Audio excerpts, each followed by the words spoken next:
Pat Gill-Weber with eCoach. Welcome to our video blog. You know, I bet that most of you are like me. You take your job very seriously, and one of the things you do especially well is prepare for meetings. Prepare for presentations. Get your notes together, have your slideshow ready, have the points that you want to prepare and share at a meeting ready to go. And this is certainly an important thing for all people at work.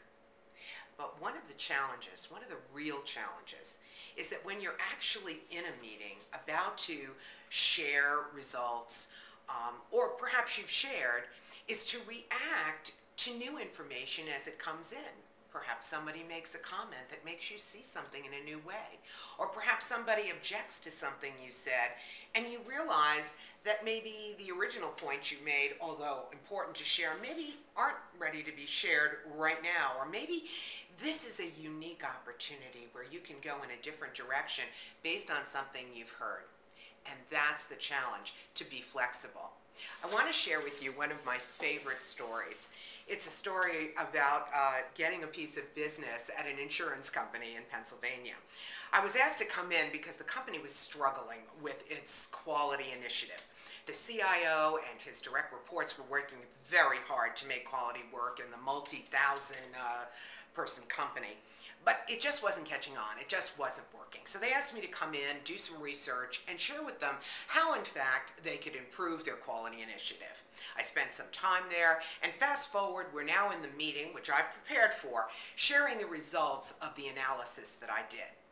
As I was beginning to share, people were listening, nodding their heads, and one person said, excuse me, Pat, Pat, I have a question for you. Pat, what is the number one, you know, you're saying a lot of interesting things, but what's the number one reason that our quality initiative isn't working? I mean, you're saying a lot of interesting things, but what is the number one reason?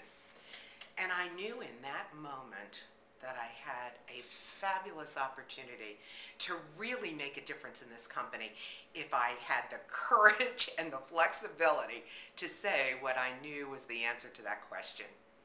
And what I said was, the problem, gentlemen, and it was all gentlemen, the problem, gentlemen, is right in this room with you and the leadership that you are providing or not providing on this quality initiative.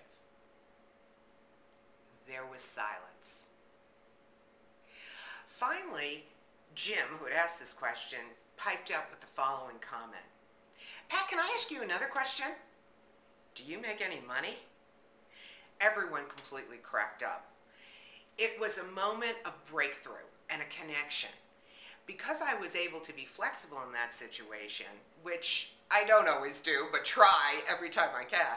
But if you can take that opportunity to be flexible, you will be amazed at the results that can be achieved in a meeting or a group. So keep on preparing for meetings, absolutely. But also remember, look for opportunities and be flexible.